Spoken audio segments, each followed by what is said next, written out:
In this video, let us discuss what is meant by rise time, fall time, and delay time. So, rise time, fall time, and delay time are important characteristics which are used to describe the behavior of electronic devices and circuits. So, let us define each and every term in detail. Let's see what is meant by rise time. So, according to the definition, if you observe here, rise time refers to the time taken for a signal or waveform to transition from a specified low level to a specified high level, or else you can call it as the time taken by the signal to rise from 10% to 90% of its final value. So if you observe this diagram here, you can call this particular transition as TR. Because here if you observe, it is taking some amount of time for the signal to rise from 10% to 90%.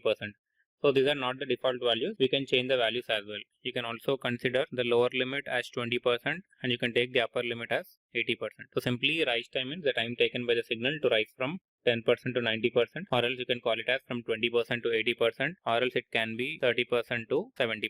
All are same. So generally this rise time is denoted with TR, or else you can call it as rise transition also. A rise transition or TR, both are same. Now let us see what is meant by fall time. So fall time on the other hand is the time it takes for a signal or waveform to transition from a specified high level to a specified low level. So in rise time we have seen the time taken by the signal to rise from 10% to 90%. Now in fall time we have to consider it the time taken by the signal to fall from 90% to 10%.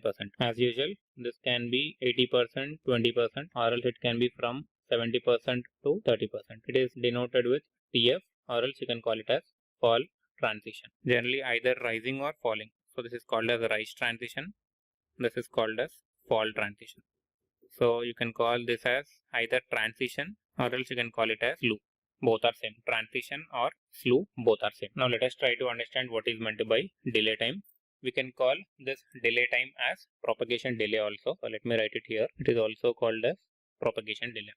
So delay time refers to the time it takes for a signal to propagate through a circuit from its input to its output during a switching event. It measures the time delay between the input signal changing and the output signal responding accordingly. Delay time is crucial in digital circuits, especially in synchronous systems where precise timing is critical. So generally it is denoted with TD, T suffix D. You can call it as delay time or propagation delay. Propagation delay means the time taken by the input to propagate to the output. Let us take an example of NOT gate. Here this is called as input, this is called as output. Suppose if I am applying input as 0, we will get output as 1, and if I apply input as 1, I will get output as 0. So immediately it won't change. Suppose if you are applying this at 0 nanosecond, immediately at 0 nanosecond only we won't get the output. It will take some amount of time, means the time taken by the signal to propagate from input to output.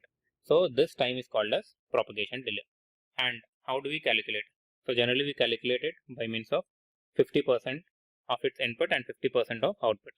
So let us see by means of an waveform. So here this is an input waveform, this is an output waveform. So here this is called as transition.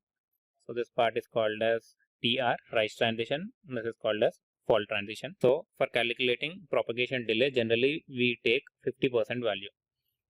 So when input is rising, if you observe here, output is falling. When input is rising, output is falling. But if you observe here, there is a bit amount of delay from here to here. Immediately it is not transitioning at that particular time. It will take some amount of time. So that we call it as propagation delay. To calculate it, we need to consider it from 50% of input to 50% of output.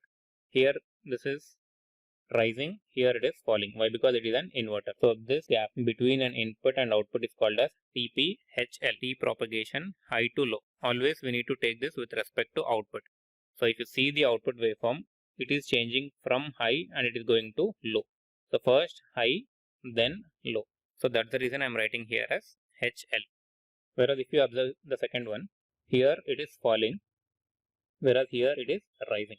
Now here we need to write as TPLH. TPLH. That is with respect to output. Output is changing from low and it is going to high. So always consider it with respect to output. So it is called as TPLH, low to high, whereas it is called as TPHL. Now delay time is calculated by using this formula. It is called as propagation delay high to low plus propagation delay low to high divided by 2. So this is a formula which is used to calculate delay time.